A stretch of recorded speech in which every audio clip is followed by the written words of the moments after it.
Happy new year আমার সকল বন্ধুদের, আমার পরিবারে যারা আছেন সবাইকে আমার শুভ নববর্ষের প্রীতি শুভেচ্ছা ভালোবাসা এবং বড়দের আমার সশ্রদ্ধ প্রণাম। আশা করি নতুন বছরে সবাই ভীষণ ভালো থাকবেন।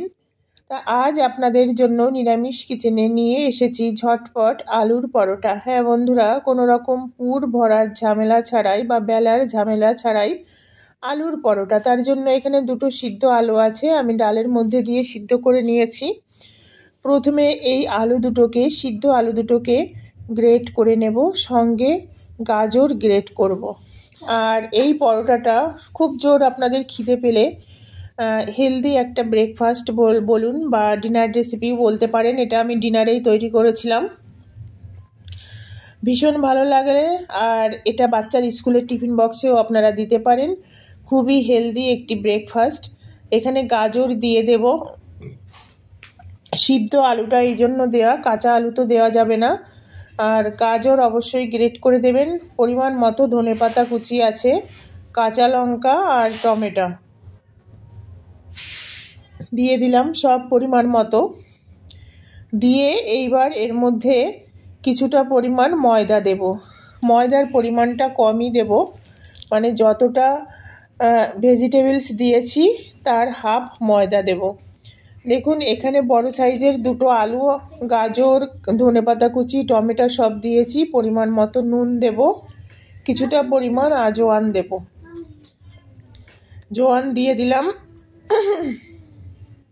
এইবার বন্ধুরা এখানে কিছুটা ফ্রাই মশলা দেব।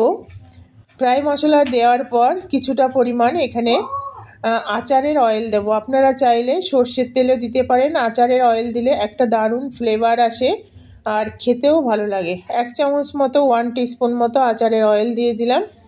এইবার সমস্ত উপকরণগুলি খুব ভালোভাবে হাত দিয়ে মাখতে হবে। আর জল দেব সামান্য রুম টেম্পারেচারে রাখা নর্মাল যে জলটা হয়, একটু একটু করে সেই জলটা দেব আর সুন্দর করে মেখে নেব, যাতে সমস্ত উপকরণ খুব ভালোভাবে মিক্সড হয়ে যায়। মিক্সড হয়ে গেলে এই ব্যাটারটাকে তৈরি করে খুব ঘনও হবে না, খুব পাতলাও হবে না। যেহেতু আলুর পরোটা নরম তুলতুলে হয়, একদম মুখে দিলে মিলিয়ে যায়। এটা শুধু শুধু খেতে কিন্তু দারুণ লাগে। আপনারা একবার তৈরি করে খেয়ে দেখবেন, অসাধারণ একটি মানে খাবার। এবার দেখুন কিভাবে এটাকে মাখতে হবে। যতটা খুব সুন্দরভাবে মেখে নেব, খেতেও কিন্তু ততটাই ভালো হবে। একটু একটু করে জল দিয়ে মাখবো, ভালোভাবে ফেটিয়ে নিয়ে তারপর এটাকে ভালোভাবে মেখে আধা ঘন্টা মতো রেস্টে রেখে দেব। মানে এই ব্যাটারটা তৈরি করে ঢাকা দিয়ে আধা ঘন্টা মতো রাখবো। রেখে দেওয়ার পর তারপর পরোটাটা তৈরি হবে। হাত দিয়ে এইভাবে ফেটিয়ে নেব। দেখুন মানে ঘনত্বের পরিমাণটা যতটা ফেটাবো এটা কিন্তু বাড়তেই থাকবে আর একটা ফুলুপি টাইপের হবে। এর থেকে পাতলা আর করবো না বন্ধুরা।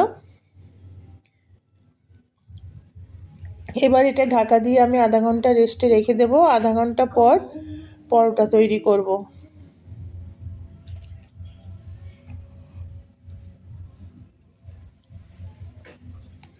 দেখুন ব্যাটারটার পরিমাণটা।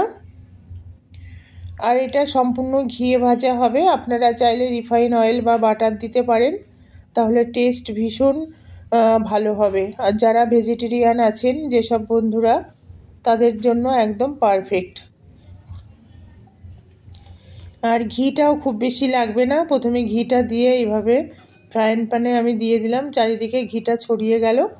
এইবার 1 চামচ ব্যাটারটা দিয়েই কিন্তু রুটিটা তৈরি করতে হবে, রুটি বলুন বা পরোটা বলুন।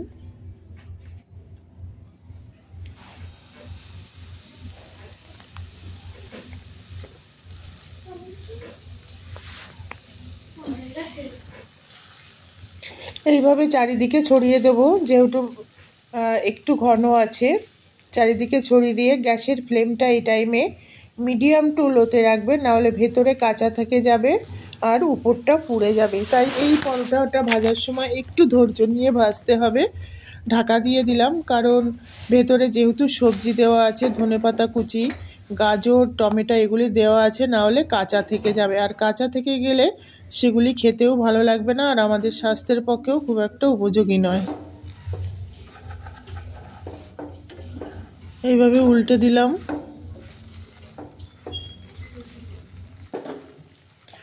দিয়ে দেখুন খুব সুন্দর, মানে ধনেপাতা কুচিটা এত সুন্দর লাগছে, কালারটাও জাস্ট সুন্দর হয়েছে, মনে হচ্ছে একদম মানে কি বলবো, দারুণ একটা কালার এসছে।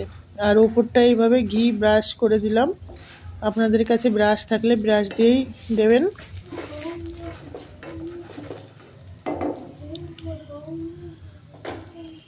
এইবার উল্টে দেবো।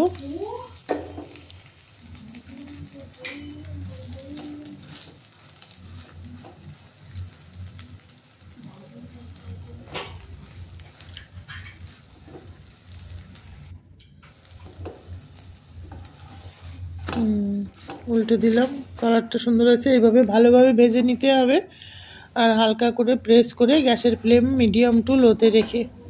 তো বন্ধুরা আজকের এই নিরামিষ, সবই কিছুই তো নিরামিষ, আলুর পরোটা কেমন লাগলো কমেন্টস করে জানাবেন। আপনারাও বাড়িতে তৈরি করে খাবেন, দেখবেন ভীষণ ভালো লাগবে আর খুবই টেস্টি একটি খাবার। যেসব বন্ধুরা নিরামিষ কিচেনের পাশে আছেন সবাইকে অনেক অনেক ধন্যবাদ, প্রীতি শুভেচ্ছা ভালোবাসা এবং আমার বড়দের সশ্রদ্ধ প্রণাম। নতুন বন্ধুদের উদ্দেশ্যে বলছি, রেসিপি ভালো লাগলে একটা লাইক করতে ভুলবেন না আর পাশে থাকা বেল আইকনটি প্রেস করে অল নোটিফিকেশান অন করে রাখবেন, যাতে নতুন নতুন রেসিপি আপলোড হলে সবার আগে আপনার কাছে নোটিফিকেশান যায়। আপনাদের একটা কমেন্টস আমার কাছে অনেক মূল্যবান। এইভাবে আলুর পরোটা তৈরি করুন, নিজেরা খান, অন্যকে খাওয়ান, বাচ্চার টিফিন বক্সেও দিতে পারেন বা অফিসের লাঞ্চ বক্সেও দিতে পারেন। ভীষণ হেলদি একটি রেসিপি আর স্বাস্থ্যের পক্ষেও ভীষণ উপকারী। নতুন বছর সবাই খুব ভালো থাকবেন, ভালোভাবে কাটাবেন, সুস্থ থাকবেন, নিজেদের খেয়াল রাখবেন আর নিরামিষ কিচেনের পাশে থাকবেন। আপনারা পাশে না থাকলে এগিয়ে চলা কোনোভাবেই সম্ভব নয়। তো বন্ধুরা, পরোটা হয়ে গেছে, আলুর পরোটা, আর এইটা কিন্তু শুধু শুধুই খাওয়া যায়। তবে আজ আমি এটার সঙ্গে চাটনি আর টমেটো সস দিয়ে খাবো। যে ধনেপাতার চাটনিটা দেখবেন নিরামিষ কিচেনে দেওয়া আছে, আমি আলাদা করে আর ধনেপাতার চাটনিটা আপনাদের সঙ্গে শেয়ার করছি না, ওখান থেকে দেখে নেবেন। দেখুন কালারটা কত সুন্দর হয়েছে। তো বন্ধুরা, আজকের মতো বাই বাই, আবার দেখা হবে নতুন কোনো রেসিপি নিয়ে। সবাইকে শুভ নববর্ষের, নতুন বছরের অনেক প্রীতি শুভেচ্ছা ভালোবাসা জানিয়ে আজকের মতো এখানেই।